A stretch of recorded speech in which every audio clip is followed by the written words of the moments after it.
శక్తిపాత దీక్ష తీసుకున్న తర్వాత క్రియలు ప్రత్యక్షం కావటం లేదని చాలామంది సందేహిస్తూ ఉంటుంటారు.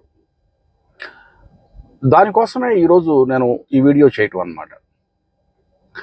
అన్నిటికన్నా ముఖ్యంగా మీరు గుర్తుపెట్టుకోవాల్సిన విషయం ఏమిటంటే, శక్తిపాత పరంపర అనేది ఇప్పుడు ఏదో కొత్తగా పుట్టింది కాదు. ఇప్పటి నుంచో అతి ప్రాచీన కాలం నుంచి వస్తూనే ఉంది. ఈ ఆధునిక కాలంలో కూడా మా శక్తిపాత పరంపర అనేది దాదాపు 100 సంవత్సరాల క్రితం మొదలైంది. 100 సంవత్సరాల నుంచి ఒక్కొక్క తరం గురువులు శక్తిపాత దీక్షలు ఇస్తూనే ఉన్నారు. నా విషయానికి వస్తే నేను 7వ తరానికి చెందినవాడిని. శక్తిపాత మరి ఎంతోమంది తీసుకుంటున్నారు. భారతదేశం మొత్తం మొదలు తీసుకునేవాళ్ళు ముందు, ఇప్పుడు ప్రపంచవ్యాప్తంగా కూడా దీక్షలు ఇవ్వటం జరుగుతూనే ఉంది.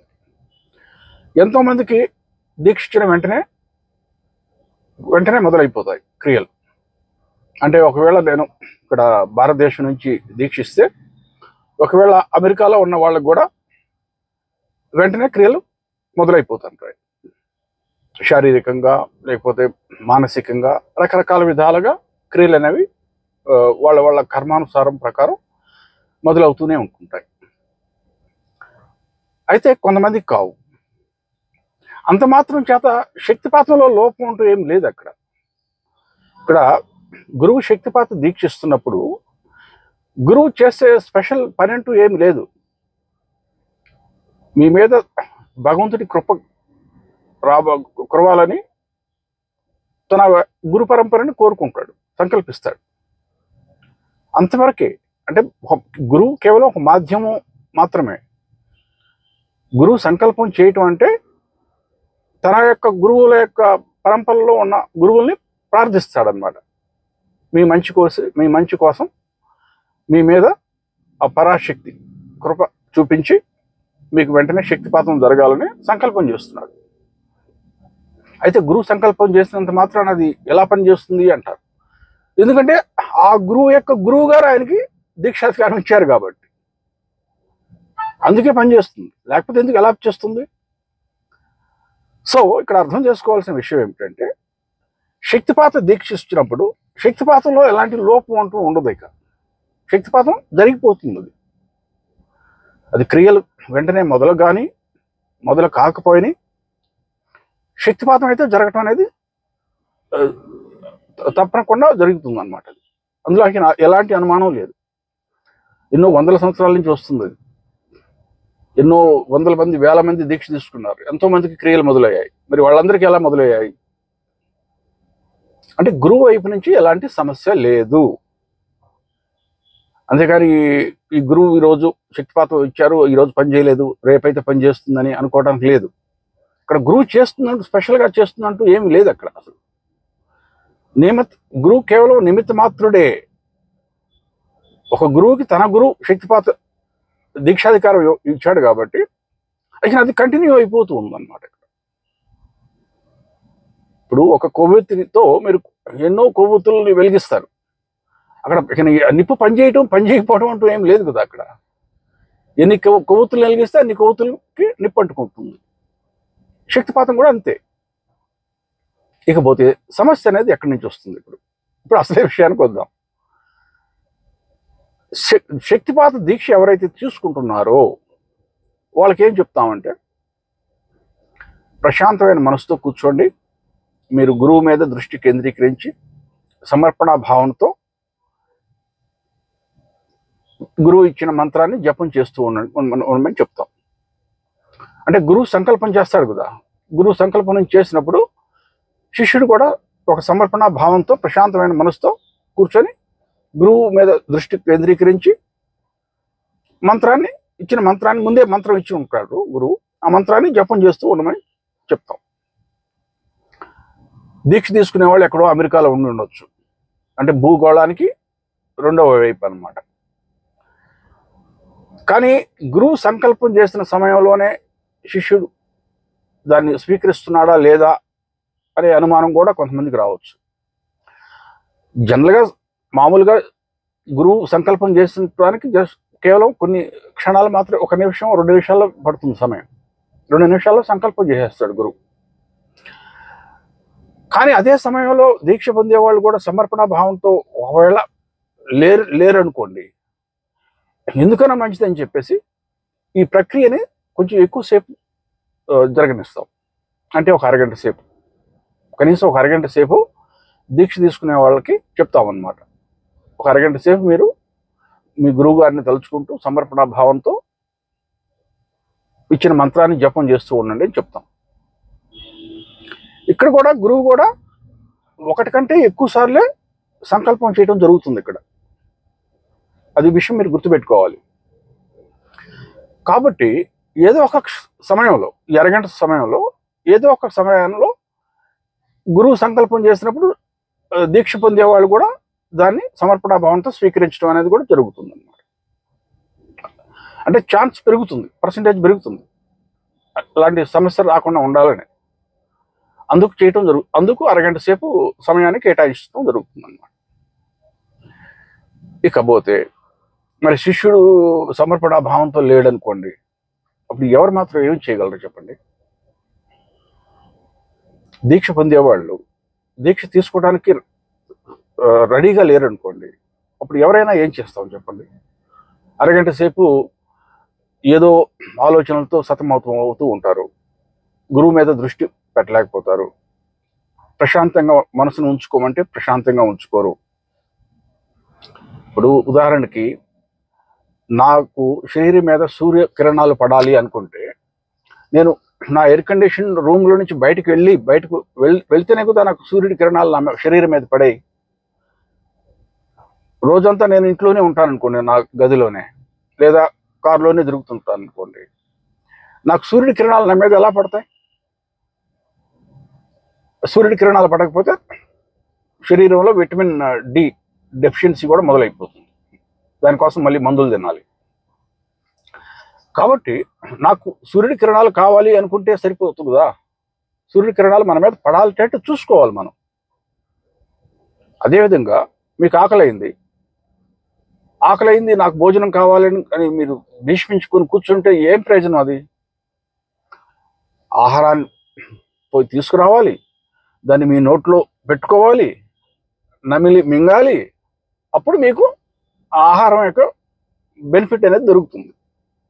కొంత జీర్ణమయ్యే శక్తి రావడానికి కూడా కొంత సమయం పడుతుంది. సో అలాగే ప్రతిదానికి కూడా ఒక పద్ధతి అంటూ ఉంది.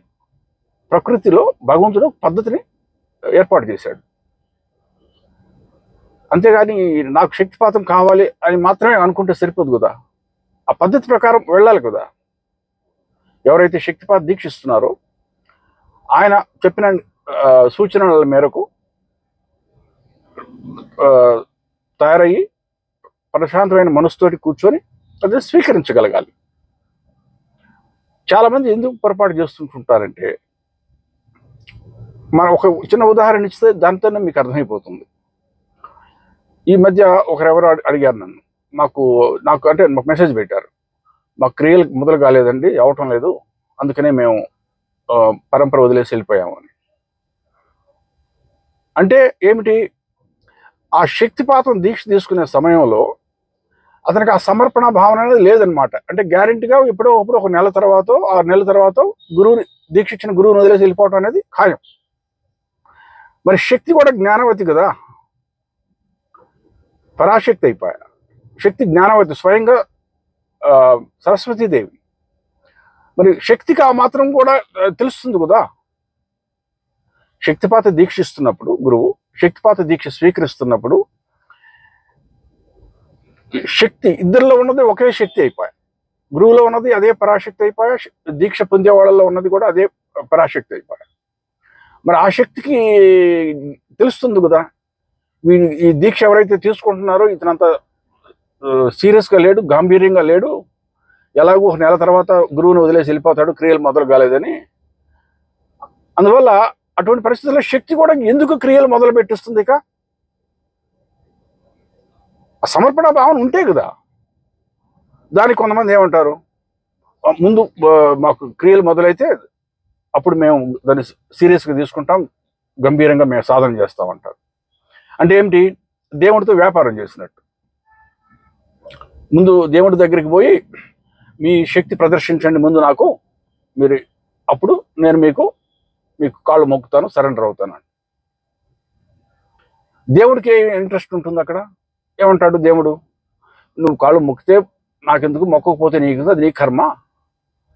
నా కాళ్ళకు మొక్కితే మీకు ఆ శక్తి అనేది మీకు ఆటోమేటిక్గా వచ్చేస్తుంది. భగవద్గీతలో కూడా శ్రీకృష్ణుడు చెప్తాడు, నా మాయను దాన్ని ఛేదించడం అనేది అతి కష్టం, కానీ నాకు సరెండర్ అయిన వాళ్ళకి అది సులభం అంటాడు. భాగవతంలో చెప్తారు చూడండి, ఏ భక్తుడైతే భగవంతుడికి సమర్పణ భావంతో ఉంటాడో భగవంతుడికే భక్తుడికి ఇదైపోతాడు, దాసుడైపోతాడు. భగవంతుడే భక్తుడికి దాసుడైపోతాడు.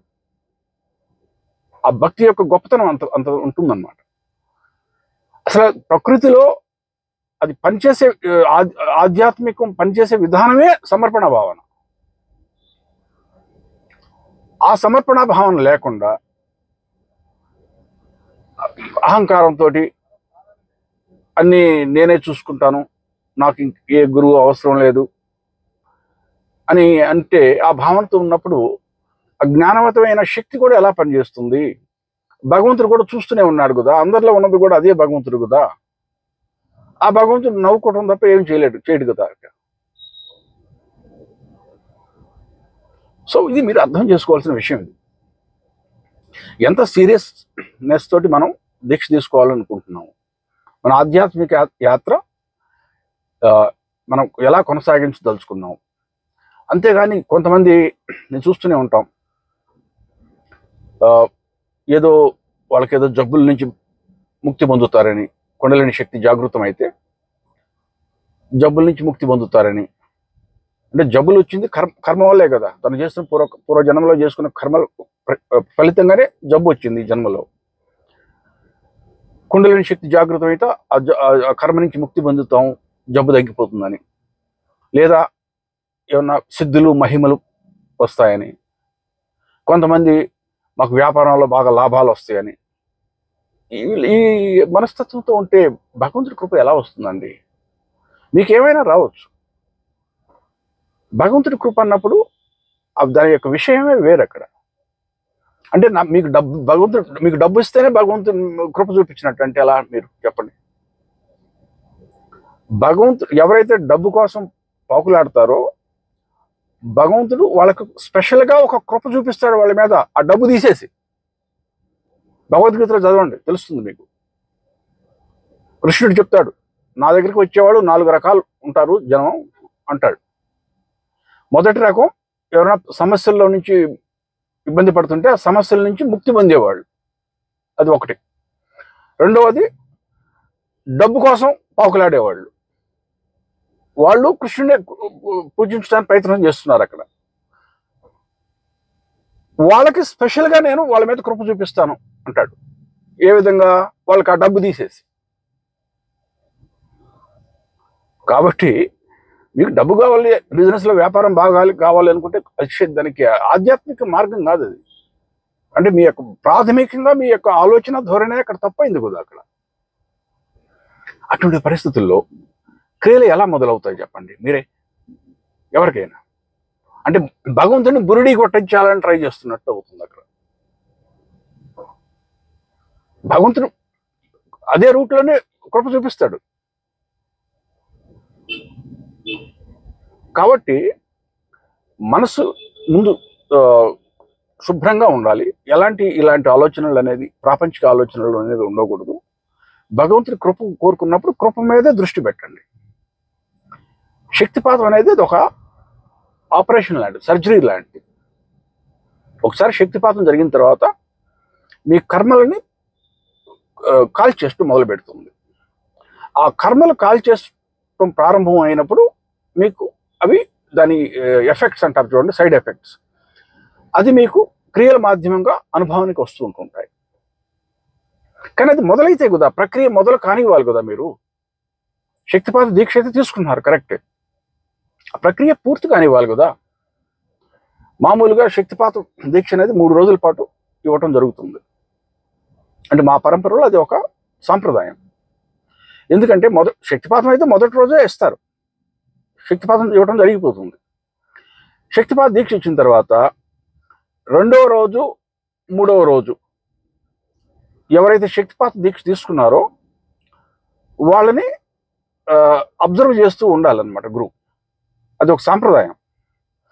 ఎందుకంటే కొంతమందిలో మరీ ఉగ్రంగా ప్రత్యక్షమయ్యే అవకాశం ఉంది, ఉగ్రంగా క్రియలు మొదలైపోతాయి. అందువల్ల ఎవరికైతే శక్తిపాత దీక్ష ఇవ్వటం జరిగిందో 2వ రోజు 3వ రోజు వాళ్ళ పరిస్థితి ఏమిటనేది గురువు కొంచెం ఆందోళనగా ఉంటాడు. ఎవరైనా, అంటే గురువు మగవాడే అవ్వచ్చు, మహిళ అయినా అవ్వచ్చు. గురువు ఎవరైతే శక్తిపాత దీక్ష తీసుకుంటారో వాళ్ళ గురించి ఒక రకమైన ఆలోచన అనేది ఉంటుంది. 2వ రోజు 3వ రోజు క్రియలు ఎలా మొదలవుతున్నాయి, ఉగ్రంగా ఏమన్నా మొదలవుతున్నాయి అంటే సందర్భాలు అలా జరిగాయి కూడా. అటువంటి పరిస్థితుల్లో 3 రోజుల పాటు తప్పనిసరిగా ఆ ప్రక్రియ అనేది జరగాలి. అప్పుడే శక్తిపాత దీక్ష అనే కార్యక్రమం పూర్తయింది అని మేము లెక్క కింద చేసుకుంటాం. సో కొంతమంది ఏం చేస్తున్నారు, మొదటి రోజు శక్తిపాత దీక్ష తీసుకుంటారు, 2వ రోజు మాయమైపోతారు. ఇక గురువుతో సంబంధం, కాంటాక్టే ఉండదు.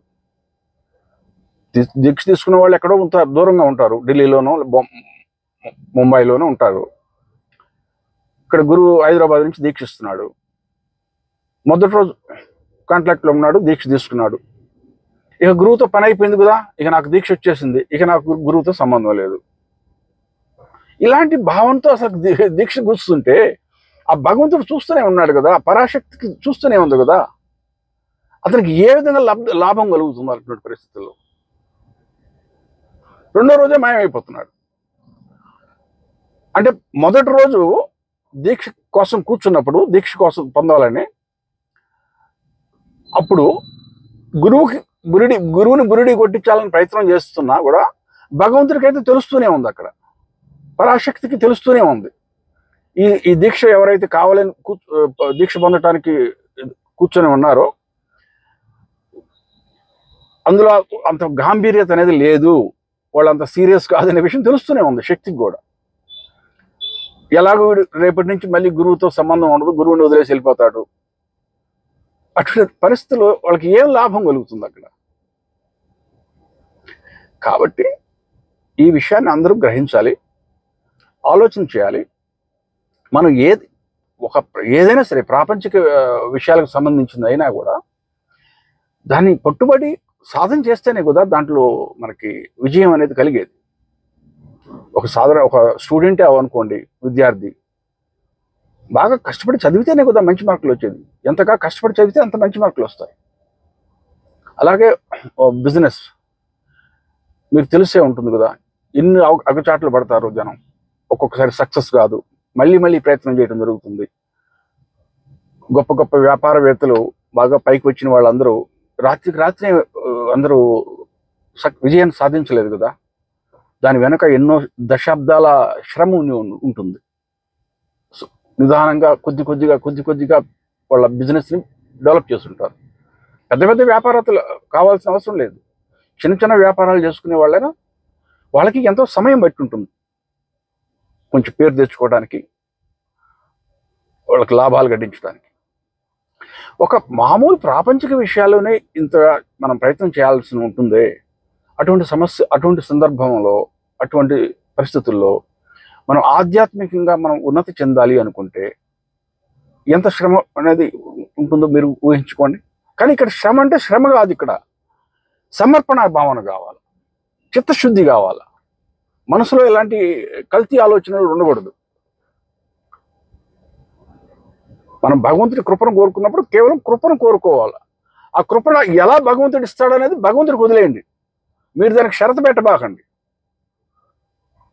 భగవంతుడి కృప కోరుకున్నప్పుడు భగవంతుడికి షరతు పెట్టొద్దు. నాకు ఈ విధంగా నా మీద కృప చూపించండి, నా బిజినెస్లో లాభాలు రావాలి.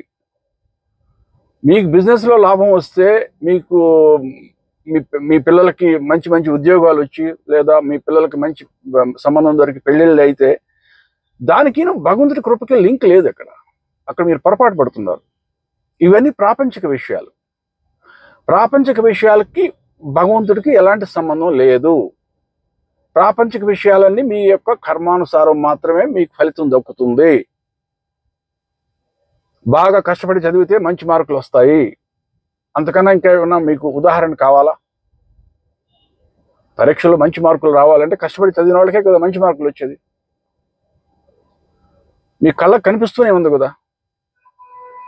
అదేవిధంగా ఎవరైతే కష్టపడి చేస్తారో వాళ్ళకే కదా మంచి ఏదైనా ఫలితం దక్కించడం, ఏదైనా లాభాలు రావటం వ్యాపారాల్లో మన కళ్ళ ముందు కనిపిస్తూనే ఉంది కదా. ఇది మరి కొంతమంది శ్రమ పడకుండానే వాళ్ళకి వచ్చేస్తుంది అంటే అది వాళ్ళ కర్మానుసారం. అది వాళ్ళకి ఏదో మంచి పుణ్యం సంపాదించుకొని ఉంటారు.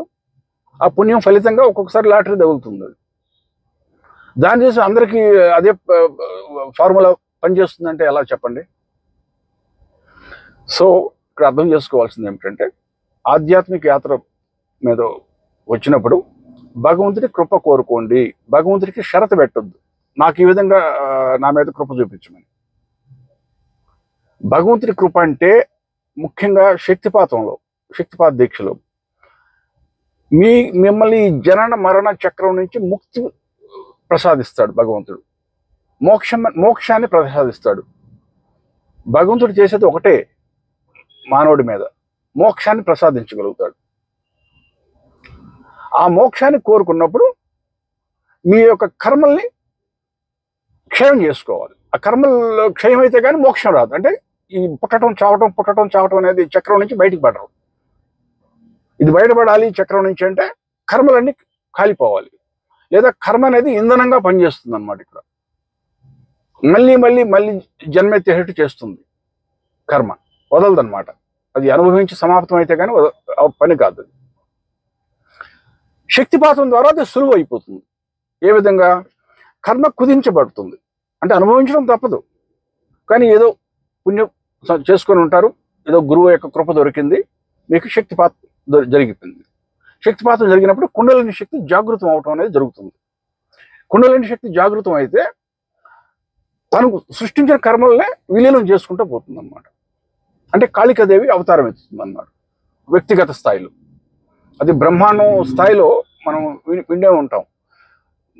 మహాప్రళయం వస్తుంటుంది కొన్ని మహాయుగాల తర్వాత. అంటే కాళికాదేవి తను సృష్టించిన బ్రహ్మాండాన్ని తానే విలీనం చేస్తుంది అన్నమాట. అదేవిధంగా వ్యక్తిగత స్థాయిలో తను సృష్టించిన ఒక వ్యక్తిగత ప్రపంచాన్ని, అంటే ప్రతి మనిషికి ఒక వ్యక్తిగత ప్రపంచం అంటూ ఉంటుంది కదా. తన కుటుంబం, స్నేహితులు, బంధువులు, తన చుట్టూ ఉన్న సమాజం, తను పనిచేసే ప్రదేశం, అంటే ఏ పని చేస్తున్నాడు, ఎలాంటి వృత్తిలో ఉన్నాడు, ఇదంతా వ్యక్తిగత ప్రపంచం అవుతుంది ప్రతి మనిషికి కూడా. ఆ వ్యక్తిగత ప్రపంచాన్ని విలీనం చేయటం మొదలు పెడుతుంది. అంటే కర్మల్ని విలీనం చేస్తుంది. కర్మ విలీనం అయినప్పుడు మీ యొక్క వ్యక్తిగత ప్రపంచంలో కూడా మార్పు వచ్చేస్తుంది అక్కడ. అంటే ఉదాహరణకి నేను పూర్వజన్మలో ఎన్నో దొంగతనాలు చేస్తుంటానండి, ఎంతోమంది జేబులు కొట్టుంటాను. నాకు ఈ జన్మలో నా జేబులు కూడా ఎవరో నాకు ధనాన్ని పోగొట్టుకోవాలి. ఇప్పుడు ఎవరో ఒకరు దాని ఫలితంగా ఇప్పుడు ఏదో గురువు కృపతో శక్తిపాతం జరిగింది, నాకు శక్తి జాగరణ జరిగింది. ఇప్పుడు దాని ఫలితంగా ఏమవుతుందంటే అది కుదింపబడుతుంది అన్నమాట. కుదింపబడి ఎవరో ఒకరు నా పర్సు కొట్టేస్తారు, తప్పదు, అది మాత్రం జరగాలి. ఎవరో ఒకరు నన్ను మోసం చేస్తారు, నాకు నా దొంగతనం చేసి నా దగ్గర నుంచి డబ్బులు తీసుకుంటారు. కానీ గొడ్డలతో పోయేది గోటితో పోతుంది. ఒక లక్ష రూపాయలు పోగొట్టుకోవాల్సింది నా పర్సులో ఆ టైంలో ఏదో 1500 ఉండి ఉంటాయి. గొడ్డలతో పోయేది గోటితో పోవటం అంటే ఇదే అనమాట. ఆ విధంగా కర్మ నుంచి ముక్తి పొందుతారు. కాబట్టి మనం కర్మల నుంచి ముక్తి పొందటానికి మనం భగవంతుడి కృప కోరుకోవాలి. కానీ భగవంతుడి నుంచి కృప దొరికి మన కర్మల నుంచి ముక్తి పొందినప్పుడు అన్నీ మనకి నాశనం అయిపోతాయి, అన్ని బంధాలు పోతాయి, ఫ్రీ అయిపోతాం. కర్మలు అన్ని క్షయమైకుంది, మనిషి అన్నిటి నుంచి స్వతంత్రుడు అవుతాడు. ఇక దాన్ని ఆధ్యాత్మిక ఉన్నతి అంటాం. అంతేగాని భగవంతుడు ఏదో ఇస్తాడు ఇంకా దాన్ని ఆధ్యాత్మిక ఉన్నతి అనరు, ఇంకా దిగజారకం అవుతుంది అది. ఇంకా ఎన్నోసార్లు ఇదే ఉదాహరణ కూడా ఇస్తూ ఉంటుంటాను. ఇద్దరికి ఒక డబ్బు ఉంది, ఒక అతనికి కోట్ల రూపాయలు 100 కోట్ల డబ్బు ఉంది, ఒకటికి ₹1 కోటి డబ్బు ఉంది రెండవ అతనికి. ఆ 100 కోట్లు ఉన్నాడు, ఆయనకి అప్పుల్లో ఉన్నాడు, మరొక 100 కోట్లు అప్పుల్లో పడి ఉంది సంస్థ అంతా. అతను మరి ధనవంతుడు అంటామా అప్పుడు? అతను ఈ రెండవ అతను ఉన్నాడు, ₹1 కోటి ఉన్నాయి, అతనికి ఏ అప్పులు లేవు. ఇద్దరిలో ధనవంతుడు అని ఎవరిని అంటారు మీరు? ఏ అప్పులు లేని వాడిని. అసలైన ధనవంతుడు ఏ అప్పులు లేనివాడు. ఎంత ఉంటే అంతే ధనవంతుడు. 10 లక్షలు, లక్ష ఉన్నాయి, 2 లక్షలు ఉన్నాయి, 10 లక్షలు ఉన్నాయి, వాడిని ఆయన ధనవంతుడు అంటాడు. అంతేగాని ₹1 కోటి పెట్టుకొని ఇంకొక ₹1 కోటి అప్పుల్లో ఉంటే అతను ధనవంతుడు కాదు. అది చూసేవాళ్ళు ధనవంతుడిగా కనిపిస్తుంటాడు, ఎందుకంటే కోట్లలో వ్యవహారం నడుపుతున్నాడు కాబట్టి చూసేవాళ్ళకి ధనవంతుడిగా ఉంటాడు. కానీ అతని యాక్చువల్ పొజిషన్ అనేది భగవంతుడికి తెలుసు, శక్తికి తెలుసు. అదేవిధంగా ఆ భగవంతుడి కృప కోరుకున్నప్పుడు మనిషి కర్మల నుంచి ముక్తి పొందడానికి కోరుకుంటాడు. దాని కృప అంటారు, భగవంతుడి కృప అంటారు. ఇది దాచిపెట్టి ఈ విషయాన్ని అసలు పక్కన పెట్టేసి నాకు ఆధ్యాత్మిక ఉన్నతి కావాలంటే ఎలా చెప్పండి? మరి క్రియలు కూడా అందుకే కావటం లేదు. ఎందుకంటే భగవంతుడికి జ్ఞానం అంటే భగవంతుడికి తెలుస్తూనే ఉంది ఆ సమయంలో మీరు ఎలాంటి మనసుతో ఆ దీక్షను గ్రహిస్తున్నారనే విషయం శక్తికి కూడా తెలుస్తుంది అక్కడ. అందులో అసలు నిజాయితీ అనేది లేకపోయా. మరొక చిన్న ఉదాహరణ ఇస్తాను. ఇద్దరు పెళ్లి చేసుకుంటారు, యువకులు పెళ్లి చేసుకున్న తర్వాత భగవంతుడి ఆశీర్వాదం కోసం గుడికి వెళ్తారు. అంతవరకు బాగానే ఉంది. ఇప్పుడు సంవత్సరం తర్వాత ఇద్దరు విడాకులకి కోర్టుకు వెళ్తారు. ఇక మ్యారేజ్ బెడిచి కొట్టింది. మరి ఇప్పుడు 1 year బ్యాక్ వెళ్ళండి, ఎప్పుడైతే పెళ్ళయిందో ఆ గుడికి వెళ్ళారో భగవంతుడి ఆశీర్వాదం కోరుకోవడానికి కోసం, అప్పుడు భగవంతుడికి ఆ క్షణంలో వాళ్ళకి తెలుస్తూనే ఉంది కదా, వీళ్ళకి ఎలాగో 1 year తర్వాత కోర్టుకు పోతారు, విడాకులు తీసుకుపోతున్నారని. మీకు ఏ ఆశీర్వాదం ఇస్తాడు భగవంతుడు అప్పుడు అక్కడ? అంటే ఏదైనా మీరు ఆ విడాకులు కాకుండా ఏదైనా స్పెషల్గా ఆశీర్వాదం ఇవ్వమని పోతున్నారు అక్కడికి? ఆ ప్రక్రియ అసలు జరగదు. భగవంతుడు మీ యొక్క విధిరాతలో ఎప్పుడు ఏలు పెట్టడు, గుర్తుపెట్టుకోండి. ఈ విషయాన్ని చాలా జాగ్రత్తగా ఆలోచించండి. మీ విధిరాతలో భగవంతుడు ఎప్పుడు ఏలు పెట్టడు.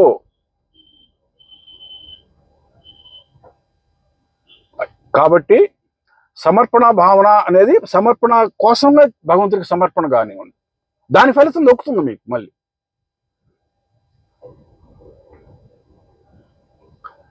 మరి అందరూ అడుగుతుంటారు, మరి భగవంతుడి వాళ్ళ ప్రయోజనం ఏంది అంటే, డబ్బు ఇస్తేనే భగవంతుడి వాళ్ళ ప్రయోజనం అనుకుంటుంటే ఎలా చెప్పండి?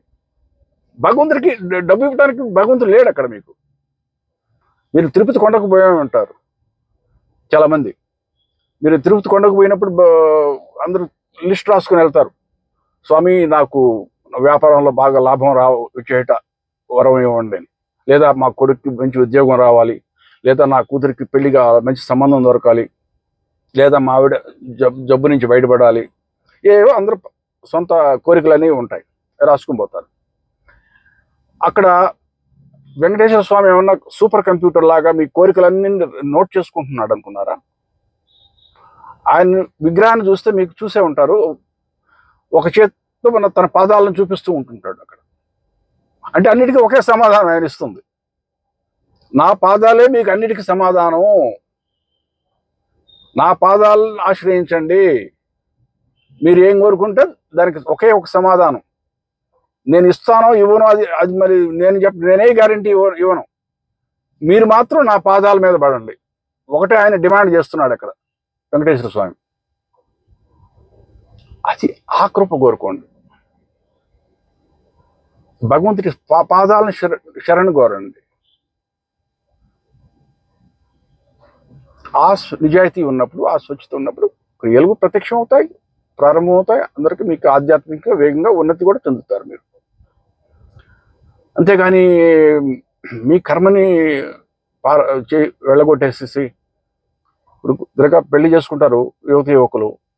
మరి పెళ్లి చేసుకున్నప్పుడు ఇద్దరు ఒకరికొకరు ఇది కూడా చేస్తారుగా, వాగ్దానం, నేను నా భార్యని ఎప్పుడు వదలను, ఎంత కష్టాల్లో ఉన్నా సుఖాల్లో ఉన్నా అని. అలాగే భార్య కూడా ప్రామిస్ చేస్తుంది, ఎప్పుడు కూడా నేను నా భర్తని ఎటువంటి పరిస్థితుల్లో వదలను అని. తర్వాత మరి 2 సంవత్సరాలు 4 సంవత్సరాలు అయిన తర్వాత విడాకులకి మొదలైపోదు. అంటే దాని అర్థం ఏమిటి? అప్పుడు ఆ రోజు చేసిన ప్రామిసుల్లో ఆ నిజాయితీ అనేది లేదనేగా అర్థం. అక్కడ ఆలోచించండి. ఏదో గంభీరంగా నేను ఎవరినో నొప్పించడానికి చెప్పడం లేదు ఈ మాట. అంటే కర్మ అలా ఉందన్నమాట మనది. మన కర్మానుసారం, లేదా ఉదాహరణకి 1 ఇయరే పెళ్ళైన తర్వాత 6 నెలలే ఆ తర్వాత పెళ్ళి అనేది బెడిసి కొడుతుంది అనుకోండి. అంటే దాని అర్థం ఏమిటి? వాళ్ళ కర్మానుసారం 6 నెలలే ఉంది వాళ్ళకి ఆనందం. భగవంతుడు కూడా అదే చెప్తున్నాడు. ఓకే, మీకు 6 నెలలు ఇస్తాను టైం, ఎంజాయ్ చేయండి అంతే, అంతకు మించి ఏమి లేదు, ఇక మర్చిపోండి. ఇక పెళ్లి బెడిసి కొడుతుంది, ఇక విడాకులు తీసుకుంటారు. ఎందుకంటే వాళ్ళ కర్మ అంతవరకే ఉందన్నమాట. అక్కడ ఒకటి, నిజాయితీగా వాళ్ళు ప్రామిస్ చేశారా లేదా అది భగవంతుడికి తెలియాలి. వాళ్ళు ఎంత నిజాయితీగా ఒకరికొకరికి వాగ్దానం చేసుకున్నారు, నేను నిన్ను ఎప్పటికీ వదిలిపెట్టను, ఎటువంటి సుఖ దుఃఖాలైనా అన్నింటిలో పాల్పంచుకుంటాను అని ఒకరికొకరికి వాగ్దానం చేసుకున్నారు. దాంట్లో ఎంత నిజాయితీ ఉందో ఎవరికి తెలియదు. ఒకవేళ నిజాయితీగా ఉన్నా కూడా వాళ్ళ కర్మ అది వాళ్ళకి బెడిసికొట్టేట్టు చేస్తుంది 6 నెలల తర్వాత. ఎందుకంటే వాళ్ళ కర్మలో అంతవరకే రాసి పెట్టుంది ప్రతి విషయం. అంతే. అసలు ఎంతమంది మాకు క్రియలు కావటం లేదు అని చెప్పేసి గురువుని వదిలేసి వెళ్ళిపోతున్నారు. అంటే గురువుని మొదటిసారి కాళ్ళు మొక్కి ప్రణామం చేస్తారు గురువుకి, అంటే ఆ ప్రణామంలో నిజాయితీ లేదనే అర్థం. అక్కడ మనం ఎంతో మందిని చూస్తూనే ఉంటుంటాం, ఆధ్యాత్మికంగా వెళ్ళాలని గురువులను ఆశ్రయిస్తుంటుంటారు, వాళ్ళకి పాదాలు మొక్కుతారు, సేవ చేయటం మొదలు పెడతారు. ఒక 5 సంవత్సరాల తర్వాత ఇంట్రెస్ట్ పోతుంది, వదిలేసి వెళ్ళిపోతారు. లేదా 2 సంవత్సరాల తర్వాత ఇంట్రెస్ట్ పోతుంది, వదిలేసి వెళ్ళిపోతారు. కొంతమంది అయితే నెల రోజుల తర్వాత వదిలేసి వెళ్ళిపోతారు. అంటే ఆ ప్రారంభిక ప్రయత్నమే నిజాయితీగా లేదనే అక్కడ అర్థం. అది శక్తి చూస్తూనే ఉందిగా, భగవంతుడు చూస్తూనే ఉన్నాడుగా. ఇతనిలో ఆ సీరియస్నెస్ లేదు, ఆ గాంభీర్యత లేదు ఈ వ్యక్తులు అనే విషయం. అందుకే ఫలితం కూడా అలాగే దొరుకుతుంది. అటువంటి పరిస్థితుల్లో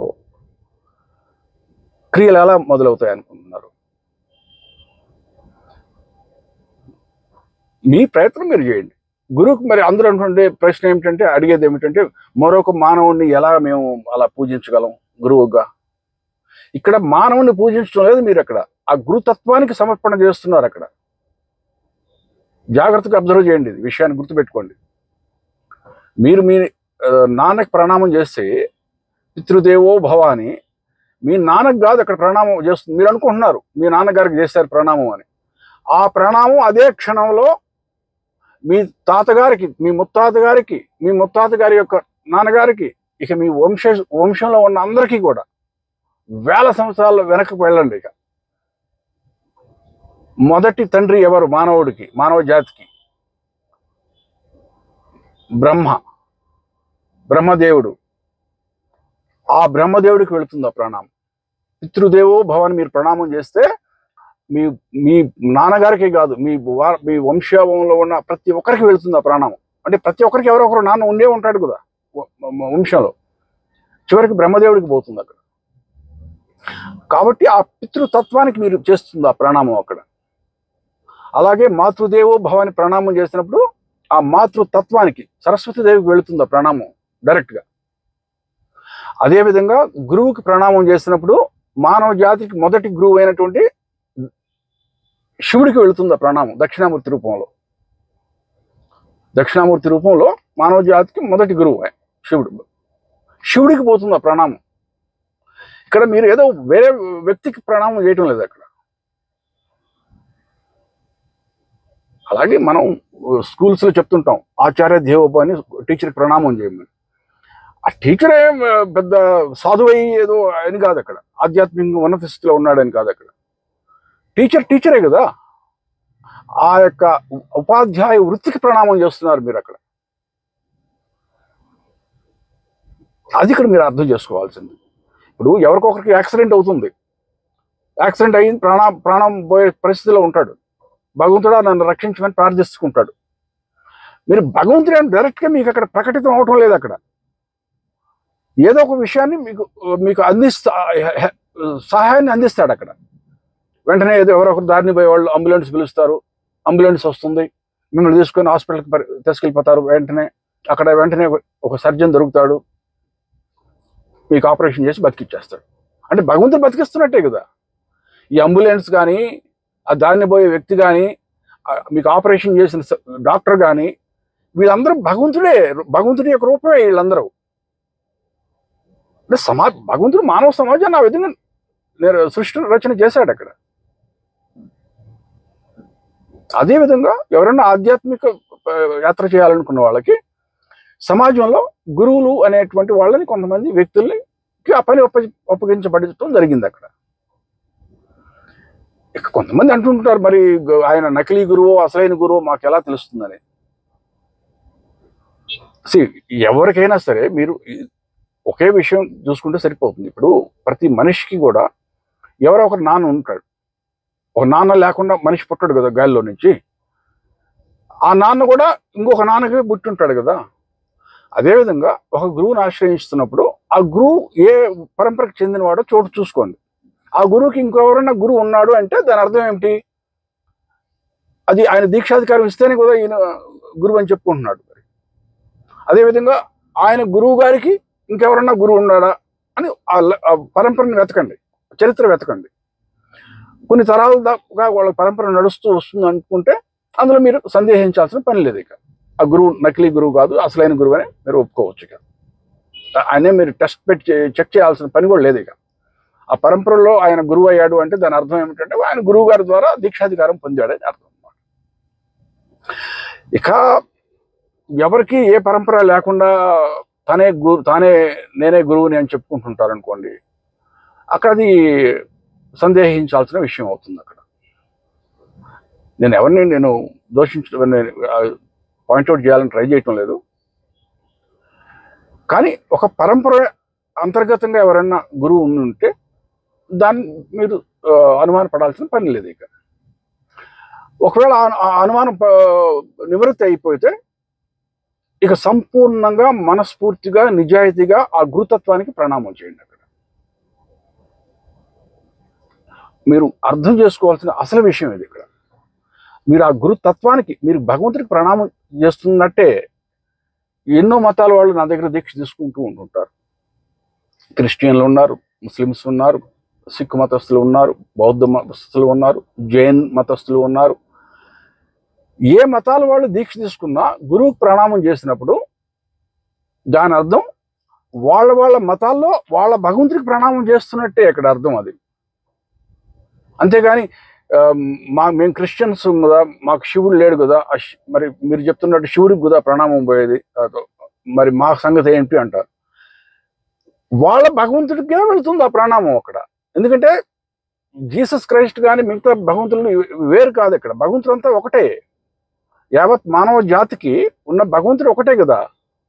అంతేగాని క్రిస్టియన్లకి ఏం సపరేట్ దేవుడు లేడు, హిందువులకి ఏం సపరేట్ దేవుడు ఉన్నాడు. అక్కడ మనం పూజిస్తుంటాం రకరకాల రూపాల్లో, మన ధర్మం కాబట్టి, మనది కల్చర్ అంటారు. కాబట్టి ఇది మీరు అర్థం చేసుకోవాల్సింది. భగవంతుడికి సమర్పణ భావన. ఆధ్యాత్మికంగా మీకు ఉన్నతి చెందాలనుకుంటున్నారా లేదా, ముందు మనసులో అది డిసైడ్ చేసుకోవాలి. భగవంతుడి పూజించకపోయినా పర్వాలేదు, నకిలీ పూజ మాత్రం చేయకండి. అది దానివల్ల ఎలాంటి ప్రయోజనం లేదు. ఎందుకంటే భగవంతుడికి అదే క్షణంలో తెలిసిపోతుంది. అక్కడ మీరు భగవంతుని బురిడి ఎవరు కొట్టించలేరు. మరి శక్తి అంటే భగవంతుడే కదా. భగవంతుడికి శక్తికి, శివుడికి శక్తికి తేడా లేదు కదా. శివుడు అర్ధనారీశ్వరుడు అని మనం పూజిస్తుంటాం. సగం శివుడైతే సగం శక్తే కదా అక్కడ. మరి శక్తి జ్ఞానవతి అయినప్పుడు శక్తిని బురిడి కొట్టించాలని ప్రయత్నం చేస్తే ఎలా చెప్పండి. ఈ విషయాన్ని దృష్టిలో పెట్టుకోండి. చక్కగా మీరు మీ యొక్క ఆధ్యాత్మిక యాత్ర కొనసాగాలని అందరికీ నేను నా యొక్క శుభాకాంక్షలు అందజేస్తున్నాను. ఎలాంటి సందేహం పెట్టుకోబాకండి. ఆధ్యాత్మిక యాత్ర మొదలుపెట్టినప్పుడు ఇదేం కొత్త విషయం కాదు. అతి ప్రాచీన కాలం నుంచి గొప్ప గొప్ప చక్రవర్తులు, గొప్ప గొప్ప రాజులు, గొప్ప గొప్ప యోగులు, గొప్ప గొప్ప పండితులు, గొప్ప గొప్ప డబ్బున్న వాళ్ళు, చివరికి అందరూ ఆధ్యాత్మిక యాత్ర చేయాల్సిందే. అది ఎంత తొందరగా మొదలైతే మీకే అంత మంచిది. క్రియలు కావటం లేదు, ఈ గురువు నకిలీ గురువు అని గురువుని వదిలేసి వెళ్ళిపోతారనుకోండి, మళ్ళీ బహుశా మీకు గురువు దొరకడం కష్టమైపోవచ్చు. అప్పుడు చాలామంది అంటుంటుంటారు, మేము ఎంతో కాలం నుంచి ప్రయత్నం చేస్తున్నామండి, మాకు గురువు దొరకటం లేదు. మరి పూర్వజన్మలో ఇలాగే ఏదో గురువు దగ్గర దీక్ష తీసుకుని ఉండి ఉంటారు, ఆ గురువుని వదిలేసి ఉంటారు 6 నెలల తర్వాత. మరి అది గురునింద అవుతుంది కదా, అక్కడ గురు ద్రోహం అయిందిగా అక్కడ. దాని ఫలితం మరి ఈ జన్మలో మీకు గురువు కావాలి, మీకు కావాలనుకున్నప్పుడు మీకు గురువు దొరకటం లేదంటే ఎలా? మరి ఆ ఫలితం అది. సో గురువు దొరకటం కూడా అది ఒక అదృష్టమే కదా. ఇందాక మీకు ఉదాహరణ ఇచ్చాను, యాక్సిడెంట్లో వరకు గొప్ప సీరియస్ యాక్సిడెంట్ అయింది, ఆ టైంలో అక్కడ దగ్గరలో హాస్పిటల్ అనేది ఉండటం అనేది అదృష్టమే కదా. లేదా దూరంగా, నగరానికి దూరంగా ఎక్కడో అడవిలో మీకు యాక్సిడెంట్ అవుద్ది, హైవే మీద ఎక్కడో, మీరు మరి హాస్పిటల్ నగరానికి వచ్చేసరికి సమయం పడుతుంది, ఈ లోపల చచ్చిపోతాడు ఆ వ్యక్తి. సో సమయానికి వైద్య సహాయం అందటం కూడా అదృష్టమే కదా, సమయానికి డాక్టర్ దొరకటం అనేది. అదేవిధంగా మీకు సమయానికి జీవితంలో ఒక గురువు దొరకటం కూడా అదృష్టంగా భావించండి. ఒకసారి గురువు దొరికాడంటే గట్టిగా పట్టేసుకోండి ఇక్కడ కాళ్ళు, వదలకండి. ఏమవుతుంది, మీరు ఏం సాధించాలని మీ జీవితంలో వదిలేయాలనుకుంటున్నారు గురువుని? అదేదో అంటారు చూడండి, ఒక క్రాబ్, ఇంగ్లీష్లో క్రాబ్ అంటారు, మన తెలుగులో వెంట్రుకాయో ఇది అంటారు దాన్ని.